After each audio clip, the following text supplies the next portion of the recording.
साबुदाणा खिचडी खाण्यासाठी तुम्ही पण कधीतरी उपवास केला असेलच की, नाही का? पण आपण आज साबुदाणा खिचडी व्यतिरिक्त उपवासासाठी 2 वेगळे पदार्थ बघणार आहोत. भिजवलेला साबुदाणा, उकडलेला बटाटा, त्यापासून तयार होणारे उपवासाचे कुरकुरीत असा साबुदाणा मेदूवडा, त्यासोबत उपवासाचे थालीपीठ. ते बनवायला अगदी सोपे आहे. सहज बनवाल, कोणतेही जास्तीचे साहित्य लागत नाही. अगदी कमी वेळेत, कमी तेलात तयार होणारे उपवासाचे 2 वेगळे पदार्थ. उपवासासाठी हे पदार्थ बनवूयात. चला बनवू आजची ही रेसिपी.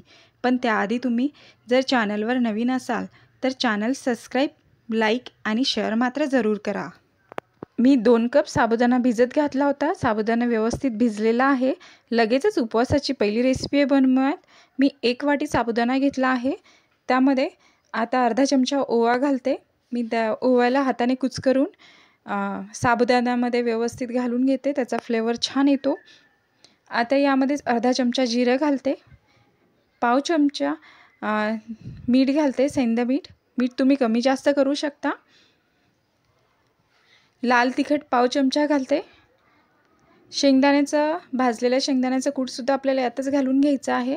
आणि 2 हिरव्या मिरच्यासुद्धा मी यामध्ये बारीक कट करून घातलेल्या आहेत. शेंगदाण्याचं कूट मी हे 4 चमचे घातले.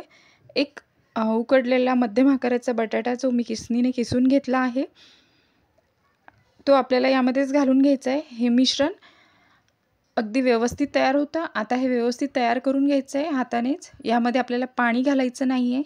तुम्ही कढीपत्ता किंवा कोथिंबीर खात असाल तर ती यामध्ये घालू शकता. बटाट्याचा जो ओलसरपणा आहे त्यामध्येच मिश्रण व्यवस्थित मिक्स होतं. मिक्स करून घ्यायचं आहे. बघाल की किती परफेक्ट हे मिश्रण तयार झालं आहे. वेगळं असं पाणी किंवा तेल घालायची अजिबात गरज नाही.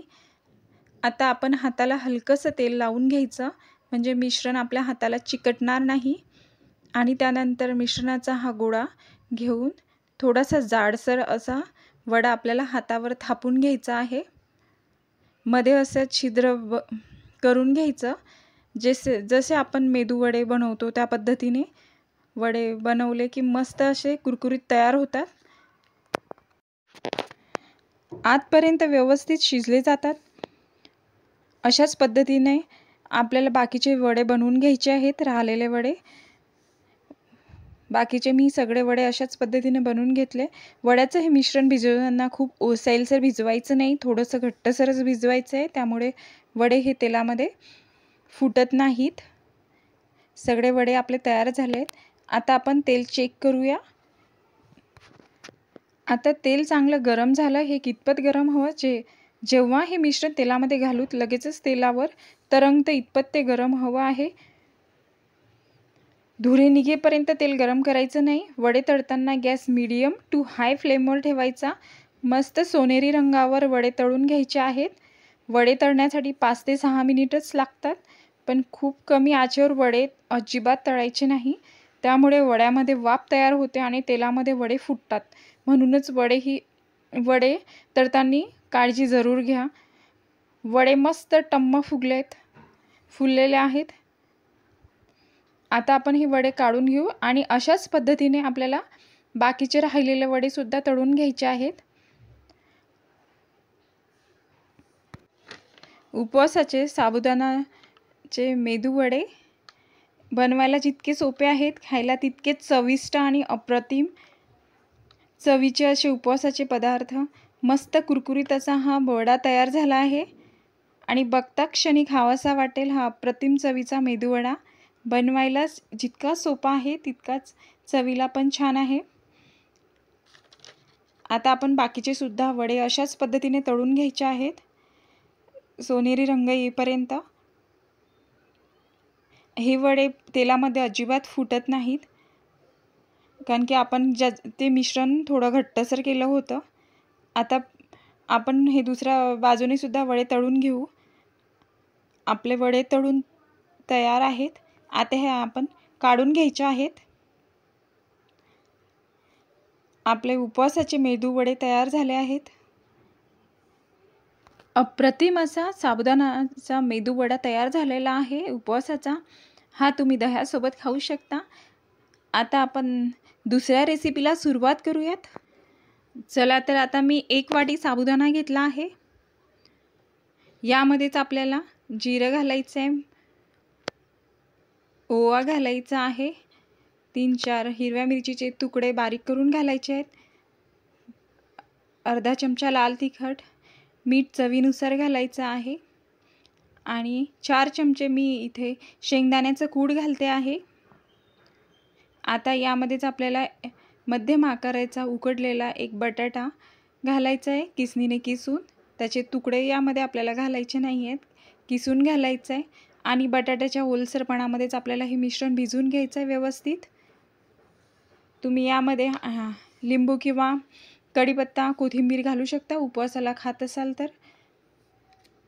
परफेक्ट असं मिश्रण आपल्याला तयार करून घ्यायचं आहे। व्यवस्थित मिश्रण तयार झालं की यापासूनच आपल्याला उपवासाचं थालीपीठ बनवून घ्यायचं आहे। आपलं हे परफेक्ट असं मिश्रण तयार झालं आहे, हा गोळा छान। आता याचा आपण मोठा आकाराचा गोळा तयार करून घ्यायचा आहे। यापासून उपवासाचा कमी तेलात तयार होणारा पदार्थ बनवणार आहोत। त्यासाठी मी डोस्याच्या तव्याचा वापर केला आहे। तव्याला हलकंसं तेल लावून घेतलं। जे मिश्रण बनवलं होतं त्यातला छोटा गोळा घेऊन हे थालीपीठ थापून घ्यायचं। थापताना खूप जाडसर किंवा खूप पातळ थापायचं नाही, थोडंसं मध्यम आकारात थापून घ्यायचं आहे। त्यानंतर गॅसची फ्लेम ही आपल्याला मध्यम ठेवायची आहे। थालीपीठ भाजून घ्यायचं आहे। जर थालीपीठ खूप पातळ थापले तर ते थंड झाल्यानंतर वातळ होतं, खायला चांगलं नाही लागत। 5 मिनिटं आपल्याला हे थालीपीठ भाजून घ्यायचं आहे। आतपर्यंत व्यवस्थित शिजलं जाईल। त्यानंतर दुसऱ्या बाजूने सुद्धा आपल्याला हे पलटून घ्यायचं आहे। आता आपण हे वरून तेल लावून घेतो, म्हणजे थालीपीठ आपण जेव्हा पलटून घेऊ त्यावेळेस ते खालच्या दुसऱ्या साईडने सुद्धा व्यवस्थित भाजलं जाईल। आपल्याला हे थालीपीठ मध्यम आचेवरच भाजून घ्यायचं आहे। आता हे आपण दुसऱ्या बाजूने पलटून भाजून घ्यायचं आहे।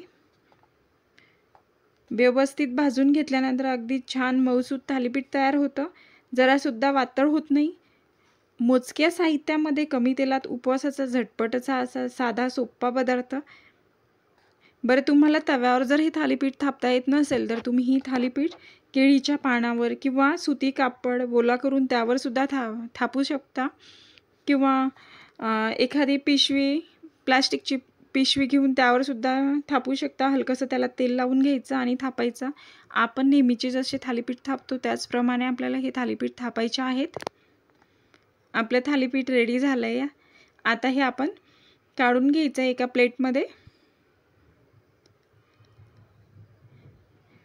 छान भाजून झालेलं आहे। थापताना आपल्याला हे मध्यम आकारातच थापायचं आहे। आपलं थालीपीठ रेडी झालेलं आहे।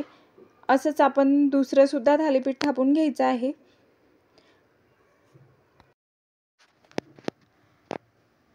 आपलं थालीपीठ तयार झालंय। थंड झाल्यावर सुद्धा मऊ लुसलुशीत राहणारे असे उपवासाचे थालीपीठ। रेसिपी आवडली असेल तर व्हिडिओला लाईक शेअर जरूर करा। चॅनल जर सबस्क्राईब केलं नसेल तर सबस्क्राईब करा। पुन्हा भेटूया एखाद्या नवीन व्हिडिओसोबत। Thanks for watching.